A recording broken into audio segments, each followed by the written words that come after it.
Hello and welcome to this week's episode of the Big Rican on Sports podcast. I am your host, I am the Big Rican, and today is Monday, August the 10th, 2020, and it has been an eventful couple of days in the sports world. So you see, I'm not wearing a hat tonight. That's because you can see I still have some kind of hair left on my head, but that notwithstanding. Not wearing a hat tonight because I got a lot to cover. Didn't feel like going in between each one because I try and keep a theme for everybody. But the last couple of days have been pretty big in the sports world, especially with some of the announcements coming today on some of the things that have been going on. So we're going to jump right in, as I promised, another New York Mets weekly follow-up episode. So here's the deal. 4 out of 6 last week. Can't complain. Winning the final game of the wraparound 4-game series against Atlanta in Atlanta last week on Monday night, 7-2 behind Jacob deGrom. Big surprise. The surprising thing is the Mets scored 7 runs with deGrom on the mound. I think he may have gotten 7 runs of support all 2 years ago when he won the Cy Young with only 10 wins. After that, they had 2 games in Washington, losing on Tuesday night 5-3, and getting the win on Wednesday 3-1 behind Rick Porcello, who was absolutely brilliant in that game. And then they came home to face the Marlins, or as I like to call them, the COVID Fish. Coming off of their time off after their outbreak in their team from what I've heard is them going to Magic City in Atlanta, just like Lou Williams did. Lost Friday night 4-3. Really haven't had the timely hitting yet that really personified the run towards the playoffs that they just fell short of at the end of last season. Saturday and Sunday were brilliant. They got a couple of big hits on Saturday night. And, of course, Jacob deGrom on Sunday was Jacob deGrom during the daylight. Had a little bit of a scare with Jake. And I'm going to go with that there. He has a blister on his middle finger on his right hand. If anybody knows about pitching, when you throw a ball with the seams, it rips through the skin and it makes it hot. It's painful if it becomes a blister. You have problems gripping certain pitches. From what I was seeing, his 4-seam fastball was an issue, and definitely the 2-seamer that he throws. The other thing that can happen with that is you won't have command of your breaking pitches. The little bit I did watch yesterday, he was having some trouble with the slider. How many times in the last couple of years have we seen Jacob deGrom walk 2 consecutive batters on 8 pitches? Not really ever.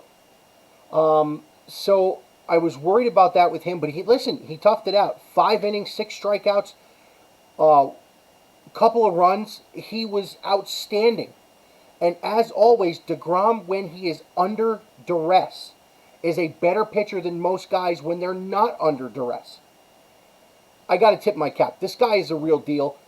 If he keeps it up, it is going to be a 3rd straight Cy Young because every other pitcher is getting lit up right now. Going back to Saturday, I like what I see from David Peterson so far. The young rookie left-hander the Mets have called up when Marcus Stroman got hurt. More about him in a minute. He pitched really well in his first start in Boston. Got a win. He pitched really well on Saturday. His final numbers on Saturday, he went 5, gave up 2 runs, walked 3, struck out 3, so his control was a little much. He's at a 3.78 ERA to start in his first 3 starts. Not a bad start for the big lefty out of the Met system. Another rookie that's making a name for himself with the Mets is Andres Gimenez.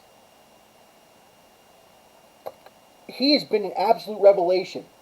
Robinson Cano, of course, gets hurt in Atlanta on that questionable play to the plate. And he hasn't been in. So Gimenez has been playing every day, whether it's shortstop to spell Ahmed Rosario, who had some leg issues, or to actually play second base in place of Cano. He has been awesome.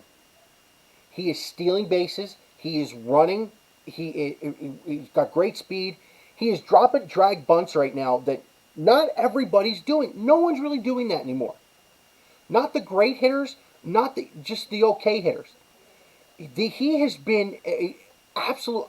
I didn't think he was this good. I knew he was great. I knew he was ready to play defensively in the big leagues. I did not know he was this good offensively.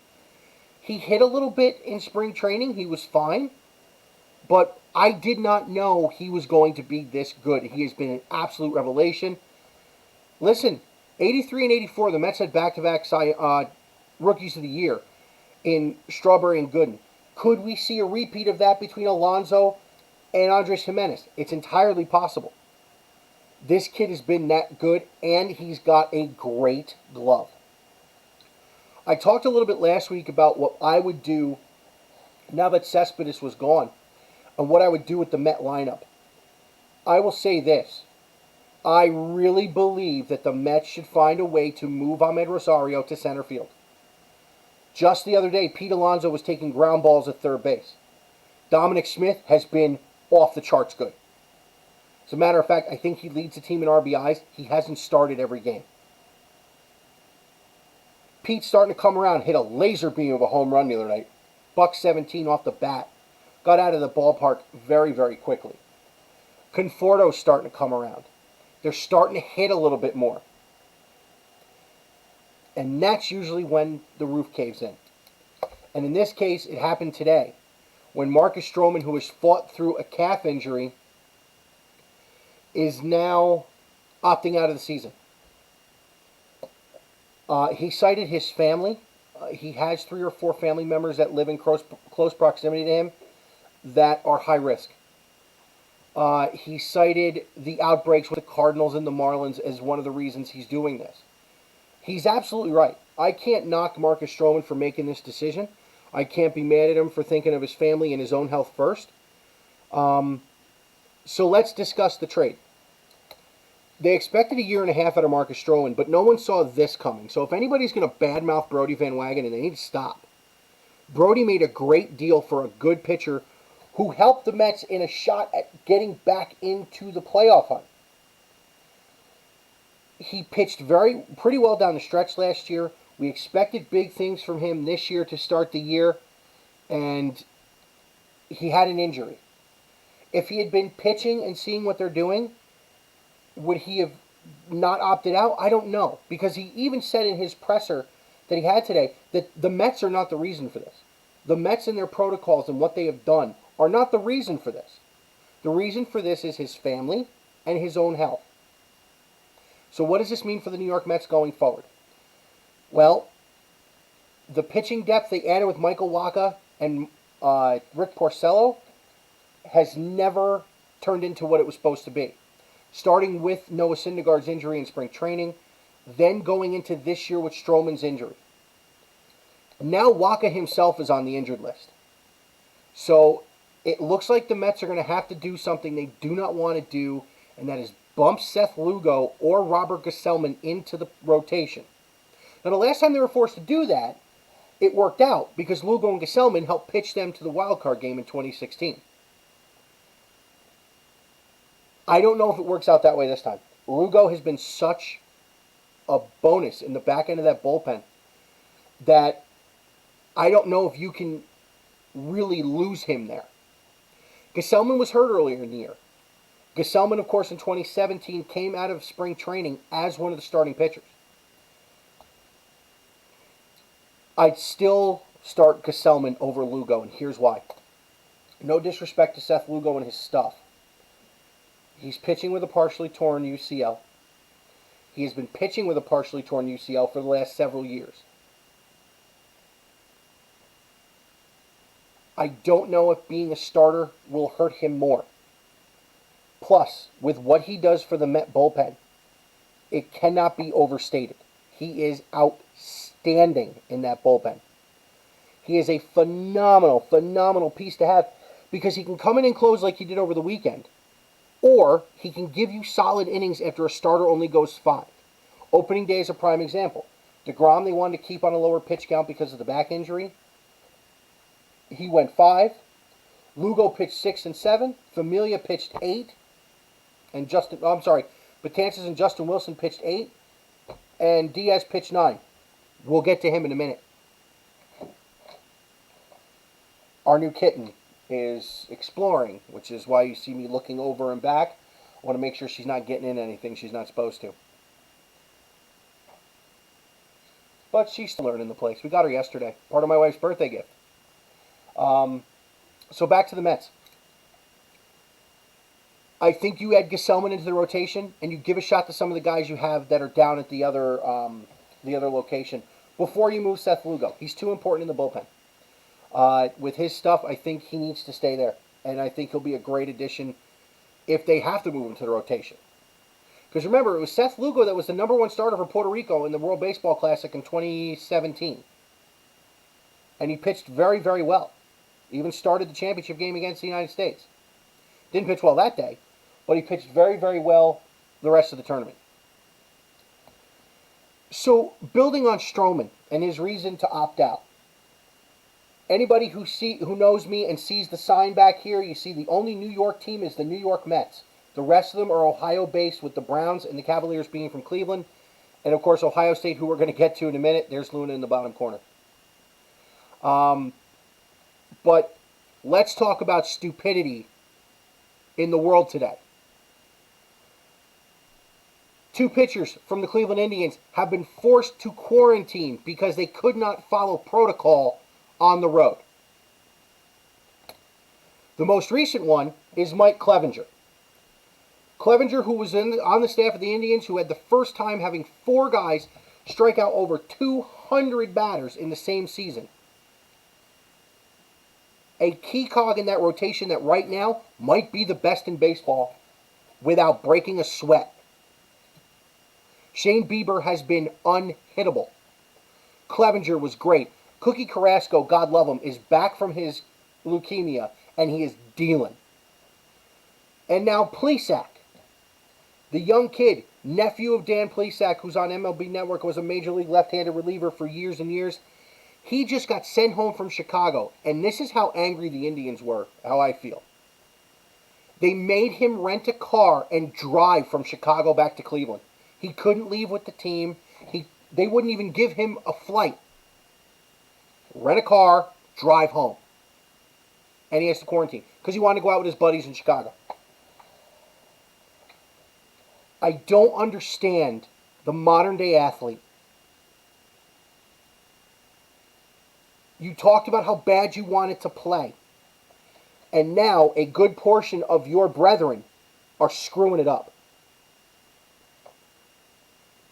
Major League Baseball season is in danger because people don't want to listen.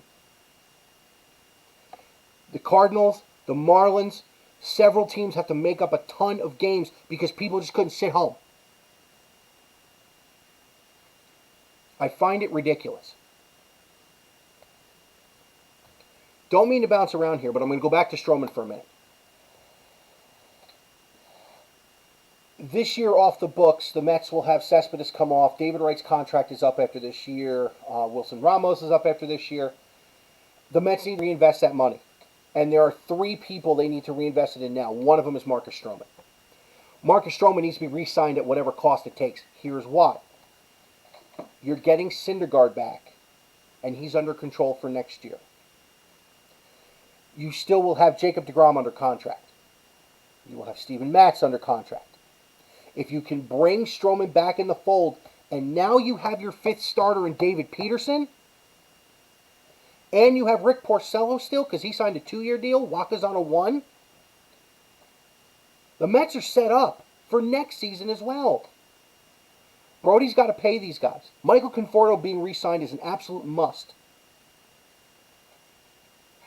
Make the deals, Brody. Make the deals. So tonight's actually going to be a shorter episode just because there's some things I still have to wrap my head around. I want to give my take on something else that's going on today. This afternoon it was announced prematurely that the Big Ten Commissioner and the Big Ten Athletic Directors had voted to cancel the entire fall slate of sports for the 2020 upcoming season. Last week, they had set out the only Big Ten schedule, which I have an opinion on. If they find a way to play. Ohio State opens the season, of course, against Illinois.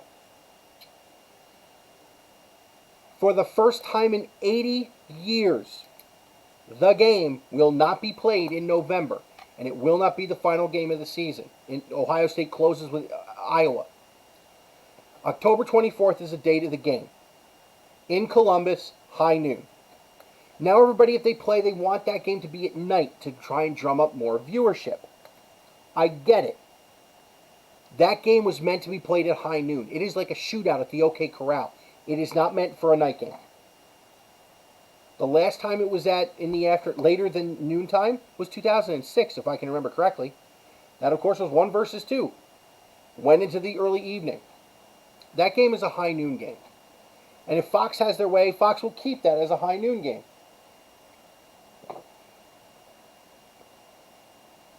Ohio State can run the table in the Big Ten, no problem.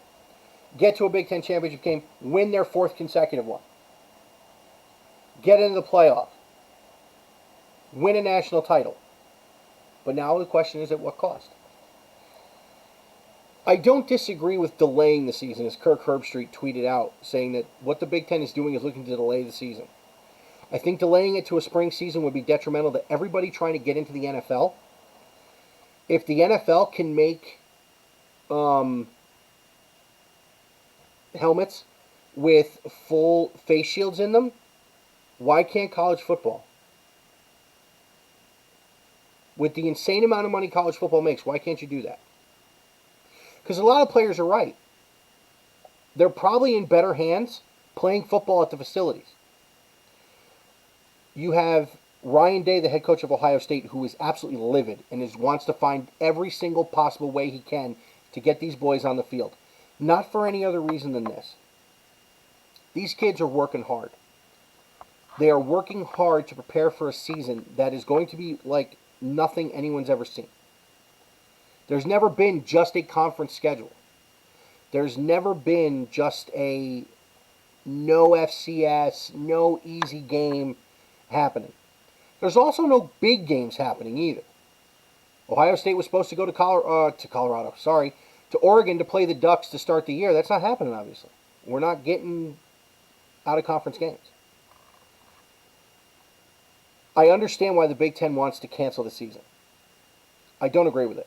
I don't. If you are doing all the protocols you can, then you're doing everything that we as people in society are being asked to do. Face masks, washing hands, taking temperatures, no fans in the stands. Baseball is having people broadcast from when ESPN and Fox do a game, they're normally from the Fox studios closest to their home. When the Mets broadcast teams are doing games, they're only at Citi Field. They don't travel. Gary, Keith, and Ron are having fun with the camera, showing people how dark Citi Field is when they broadcast games. Same thing with Howie and Wayne. You can have a college football season. We can have football on Saturdays. But we need people to start doing what they're supposed to. And I'm looking at you, Clevenger and Plesac. We're complaining you wanted to play. And now you do this, and you take it in. And I'm looking at the guys from the Marlins. I'm looking at the guys from the Cardinals. It is a terrible thing that our country and the world is dealing with right now. We're making it worse. We can have our sports. We can have our fun. Guys like me won't have to dig deep for content if we keep having games. For instance, my phone keeps buzzing because the Mets are getting slaughtered right now by the Washington Nationals. Last I looked, it was 11-0 Washington. Let's see. Hold on, let's look. Open that here, do that there. It is 12-0 Nationals going to the top of the 6th. Paul Sewald's getting lit up. Those things annoy me. But I love the game. And with the protocols that are in place, these guys are able to play. I think they'll be able to play football. I hope they will be. I'm interested to see how the Browns do. I am very interested in seeing Justin Fields win a Heisman Trophy. But at the end of the day, it's going to come down to people are going to start making decisions for the best of the people around them. And you can't blame them for being angry. Especially not the kids playing, the 20-year-old kids who are playing possibly their final year of college football. Shaun Wade came back. He could have gone in the draft. He would have went in the first, second round. He came back to play. And now they're telling him he can't play his senior year. Never mind college kids. A guy I went to high school with, the head coach of a high school team in Cleveland. He's staring at his no season after a very successful one last year. The mayor of the city my parents live in Ohio. Her son is the head coach at one of the Catholic schools in one of the powers over there. They're looking at the same thing. Although the Ohio High School Athletic Association is trying to get a season.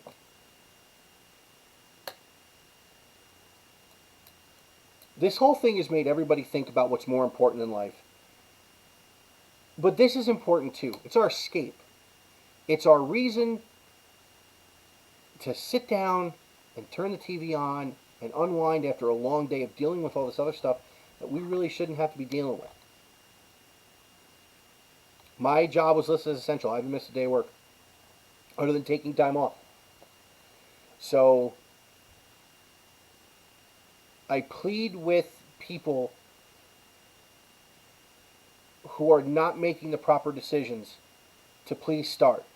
Because the things you want to see, football, baseball, the bubble in Orlando, sidebar, did they stop playing defense in the NBA when they got to the bubble?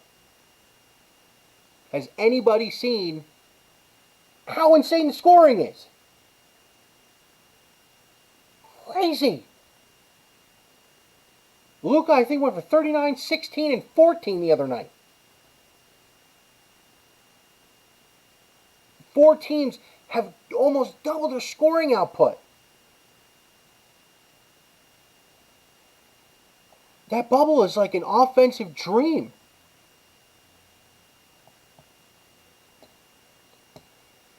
So like I said, it's going to be a short episode this week. I am going to come back to you with a longer one next week. Next week, I will dive into my AFC North prediction episode, where I will break down each of the 4 teams by positions. Not by positions, by sides of the ball and special teams on what I think their strengths and weaknesses are. And I will make my pick for the 2020 AFC North Division champion. I already did the Browns' schedule, so you know where I think they're going to end up. But they have made changes since then, so I'm going to break down each team individually. I'm going to dive into the AFC North next week. Should be on Sunday. My son was here this weekend, guys, so unfortunately that's why I record on Mondays. As always, Big Rican is a proud member of the Time Skewed Podcast Network. We can be found on timeskewed.com. Also, can be found on Google, Spotify, Anchor, Radio Public, Breaker, and Pocket Cast. YouTube, Big Rican on Sports. Twitter, at Big Rican on Sport. Instagram, at Big Rican on Sports. And, of course, Facebook, Big Rican on Sports. Coming at you next week's going to be a football-heavy episode. Not really my number one thing to do because it is baseball season, but the Browns deserve some love. And with all the things going on in Brownsland right now, I think it's going to be a great year. We'll dive into the AFC North in about 6 days. Have a great week, everybody. Stay healthy, stay safe, and we'll talk to you soon.